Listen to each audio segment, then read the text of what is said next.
Hello students, कैसे हैं आप सभी। मैं कुणाल शर्मा फिर से हाजिर हूँ आपके बीच में कक्षा 12 के चैप्टर सेकंड को लेकर। जैसा कि आप सभी जानते हैं कि अपने अपने पिछले वीडियो के अंदर गाउस के नियम के सभी अनुप्रयोगों को पढ़ा था।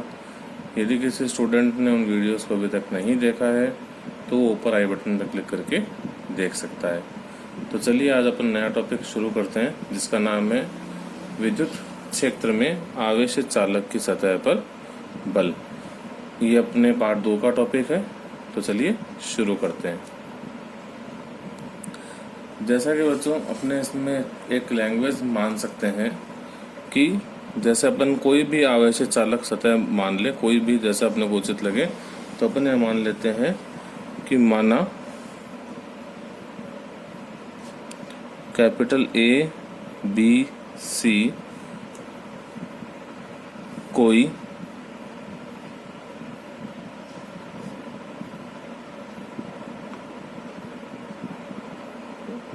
आवेशित चालक सतह है जिसका पृष्ठ आवेश घनत्व सिग्मा कूलाम प्रति मीटर स्क्वायर है। अपन ने मान लिया कि अपने पास में कोई ABC सतह है जिस आवेशित चालक सतह है और इसका पृष्ठ आवेश घनत्व अपने पास में सिग्मा है। जैसे कि अपन ऐसे कह सकते हैं अपने आवेशित चालक सतह ये वाली है, ठीक है। ये कोई आवेशित चालक सतह है जिसका एक टुकड़ा अपने पास में ये वाला है, इस तरह से ये पॉइंट ए और ये सब कट के इससे अलग हुआ है, पॉइंट ए, ये पॉइंट बी, ये भी इसका कट के अलग हुआ है, इसलिए ये पॉइंट बी और ये सी, ए सी बी। और इस सतह के ऊपर अपने पास में पूरी सतह पे धन आवेश वितरित किया गया है समान रूप से, और इस AB सतह पे भी आवेश कौन सा है, धन आवेश है। अब यहाँ अपने पास में हम दो बिंदुओं की बात करते हैं, एक बिंदु सतह के अंदर और एक बिंदु सतह के बाहर। सतह के अंदर वाले बिंदु को हम कहते हैं बिंदु P और बाहर वाले बिंदु को अपन कहते हैं बिंदु Q। सबसे पहले अपन बात करें इसके अंदर तो हम ये कह सकते हैं कि बिंदु P पर परिणामी विद्युत क्षेत्र की तीव्रता, बिंदु P पर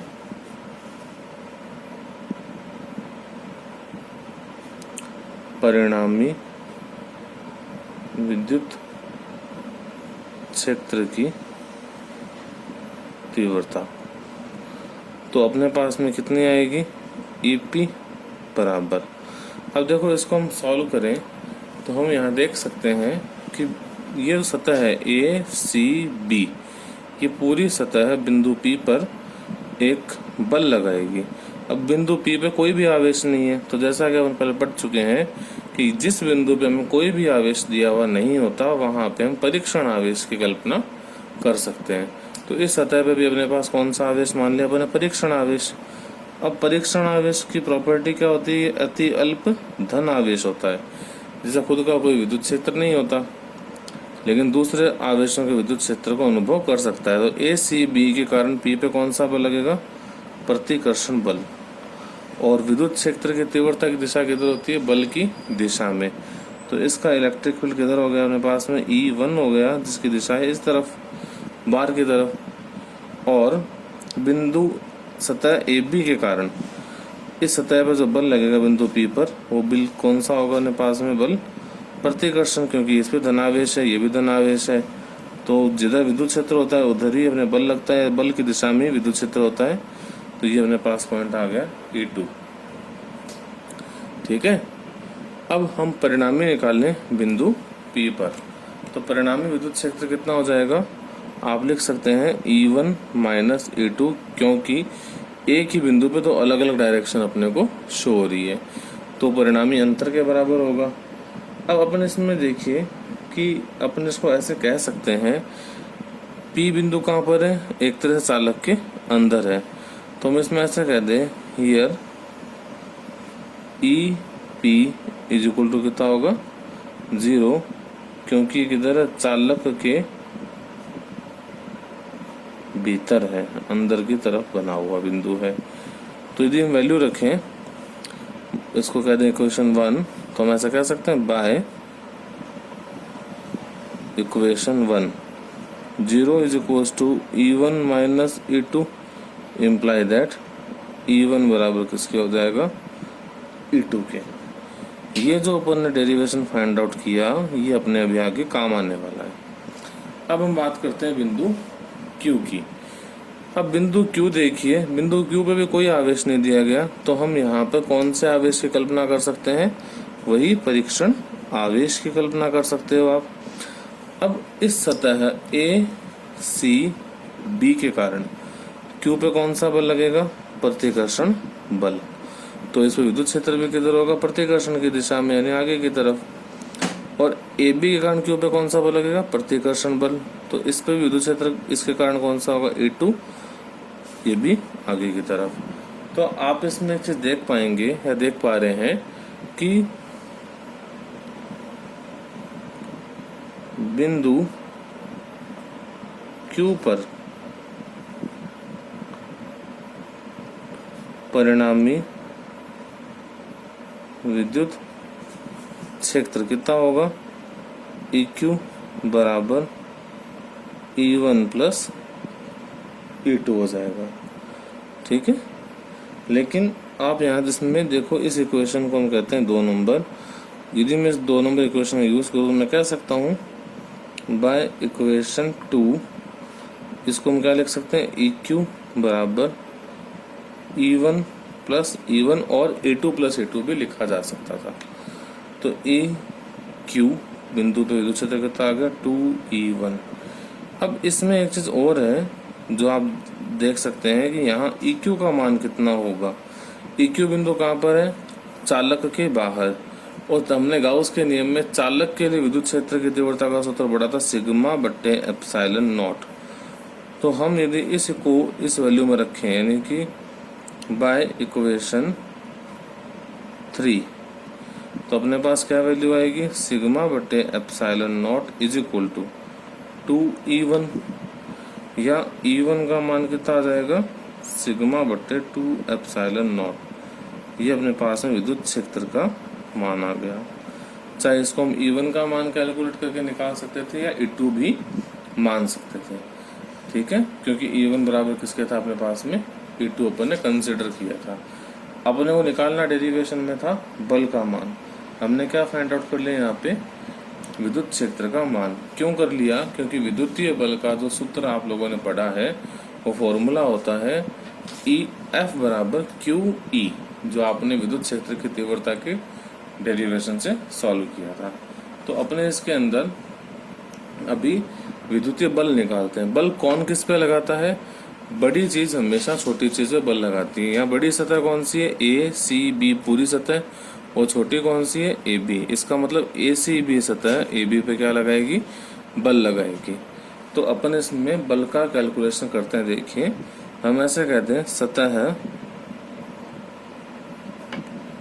ACB के कारण सतह AB पर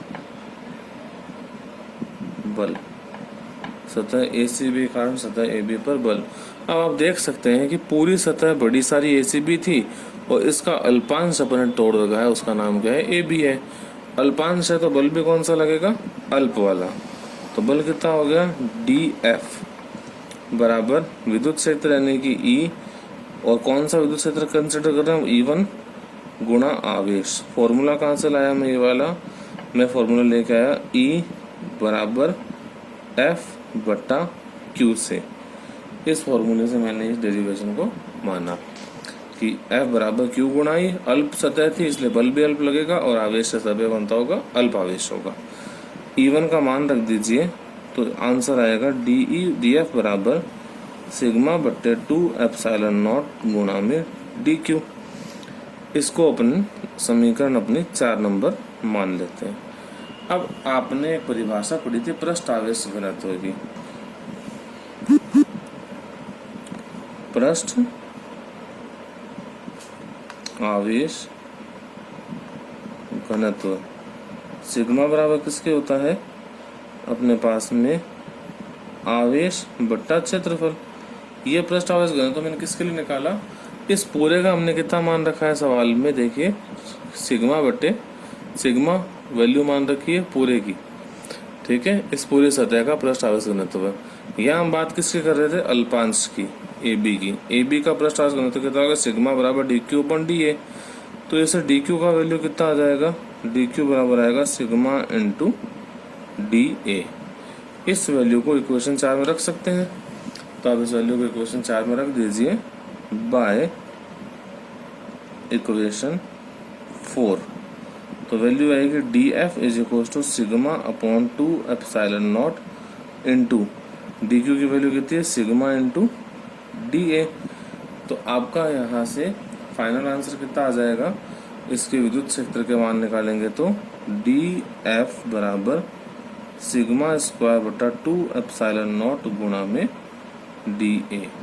ये आपके पास में इस सतह ए बी के कारण उत्पन्न या सतह ए बी पर उत्पन्न बल का सूत्र है।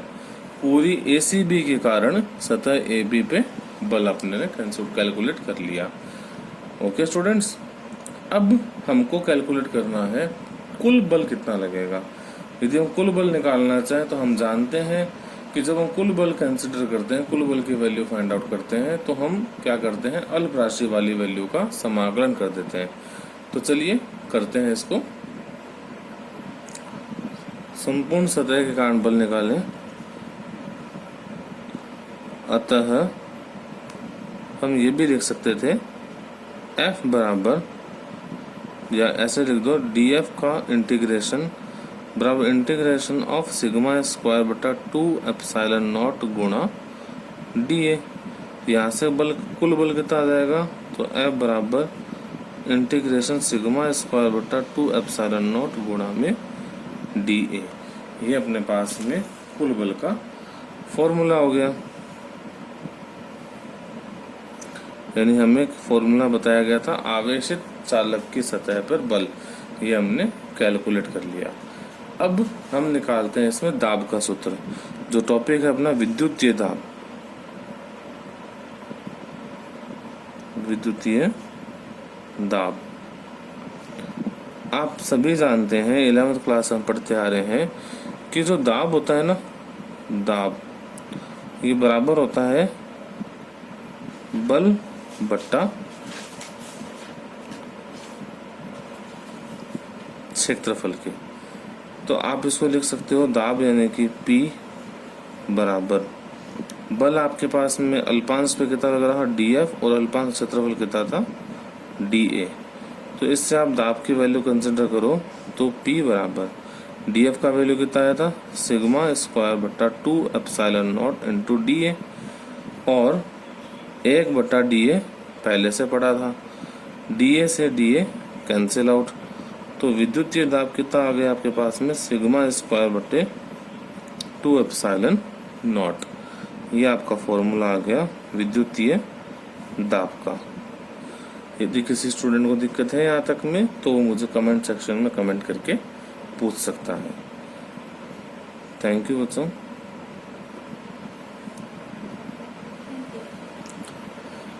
हाँ जी स्टूडेंट्स, अब अपन एक न्यूमेरिकल करते हैं। निम्न चित्र में बिंदु ए बी व सी पर विद्युत क्षेत्र का मान ज्ञात करना है। ठीक है, विद्युत क्षेत्र की तीव्रता का मान ज्ञात करना है। एक ही बात है, अपने पास में 3 बिंदु दे रखे हैं ए बी और सी। ये दो अपने को आवेशित प्लेटें दे रखी है। इसका पृष्ठ आवेश घनत्व तो दोनों का सेम है, सिग्मा है, इसका भी सिग्मा है। प्लेट नंबर पर मान लेते हैं ये प्लेट नंबर 1 है, ये प्लेट नंबर 2 है। जैसा कि आप सवाल में देख सकते हैं कि आवेश इन दोनों प्लेटों के अंदर है। इसका मतलब प्लेटें कौन सी है? सम आवेशित कुचालक प्लेटें हैं। ठीक है, अब अपने से विद्युत क्षेत्र की गणना करें तो हम इसमें पहले बात करते हैं बिंदु ए की। सॉल्यूशन लगा लेते हैं।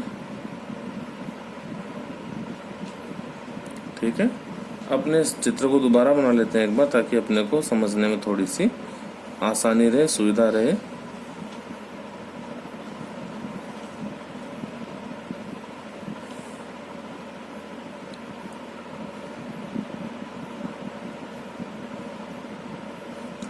हमने चित्र बना लिया।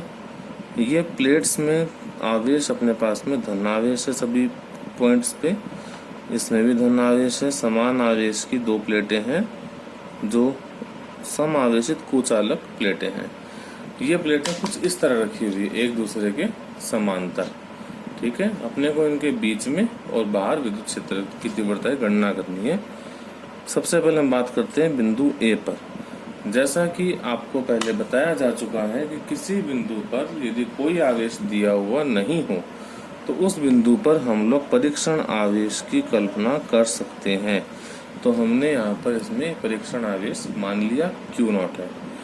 अब परीक्षण आवेश कौन सा होता है? अत्यल्प धन आवेश। तो प्लेट नंबर 1 के कारण आप बिंदु ए पर जो बल लगेगा वो प्रतिकर्षण बल होगा और विद्युत क्षेत्र भी इस बल की दिशा में होगा।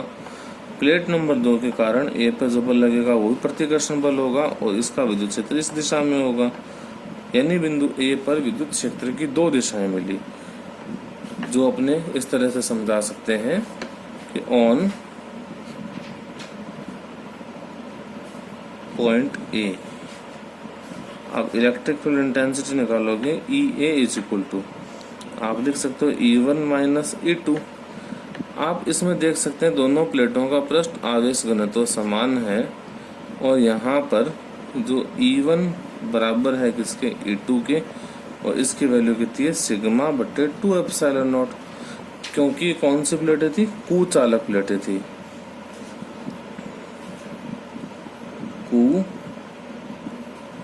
कुचालक प्लेट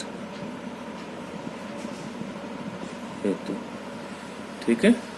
दोनों की वैल्यू सेम है तो ए पर परिणामी विद्युत क्षेत्र कितना आएगा? 0 वोल्ट प्रति मीटर। ओके स्टूडेंट्स, अब हम बात करते हैं बिंदु बी, ये भी प्लेट के बाहर है, और बिंदु सी ये भी प्लेट के बाहर है इनके लिए। तो आप देख सकते हैं कि प्लेट 1 के जैसा कि बिंदु बी पर और बिंदु सी पर कोई आवेश दिया हुआ नहीं, हम कौन सा आवेश मान सकते हैं यहाँ पे? परीक्षण आवेश Q0, और सी पे भी कौन सा आवेश मान ले? परीक्षण आवेश Q0। प्लेट नंबर 1 के कारण बी पे कौन सा बल लगेगा? प्रतिकर्षण बल। विद्युत क्षेत्र कितना होगा? E1 सदिश। 2 के कारण बी पे कौन सा बल लगेगा? प्रतिकर्षण बल। इसका विद्युत क्षेत्र कितना होगा? E2 सदिश। Same to same point C की बात करो तो 1 नंबर प्लेट का कौन सा बल लगेगा इस पर? प्रतिकर्षण बल E1, इसका विद्युत क्षेत्र हो जाएगा E1 सदिश। प्लेट 2 के कारण सी पे कौन सा बल लगेगा? प्रतिकर्षण बल, तो इसका विद्युत क्षेत्र हो जाएगा अपने पास में E2 सदिश। ठीक है स्टूडेंट्स, तो अब अपने इसमें ए, बी और सी पर रिजल्टेंट इलेक्ट्रिक फील्ड कौन सा होगा? तो हम इसे लिख देते हैं ऑन पॉइंट बी एंड सी। क्योंकि इनमें देखो विद्युत क्षेत्र दोनों में समान दिशा में मिल रहा है, इसलिए इनको एक साथ सॉल्व कर सकते थे। तो अपनी वैल्यू होगी ई बी बराबर ई सी बराबर कितना वैल्यू आएगा? E1 प्लस E2 आएगा। और E1 E2 की वैल्यू कितनी? Sigma upon epsilon 2 epsilon not. तो ये हो जाएगा EB is equal to EC बराबर सिग्मा बटे 2 एप्सिलॉन नॉट प्लस सिग्मा बटे 2 एप्सिलॉन नॉट।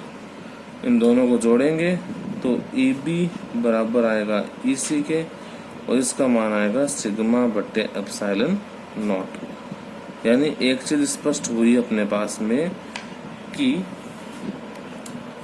कुचालक परत के लिए परतों के मध्य में विद्युत क्षेत्र की जो तीव्रता है वो होती है 0, और इन दोनों परतों के बाहर विद्युत क्षेत्र की तीव्रता होती है सिग्मा अपॉन एप्सिलॉन नॉट। कोई भी न्यूमेरिकल यदि ऐसा दिया जाता है, सिग्मा की वैल्यू दी जाती है, तो अपन इसको आसानी से कैलकुलेट कर सकते हैं। थैंक यू बच्चों। आपने यदि मेरे चैनल को लाइक नहीं किया है तो इसको लाइक कीजिए, सब्सक्राइब कीजिए और अपने सभी साथियों के बीच में शेयर कीजिए। धन्यवाद।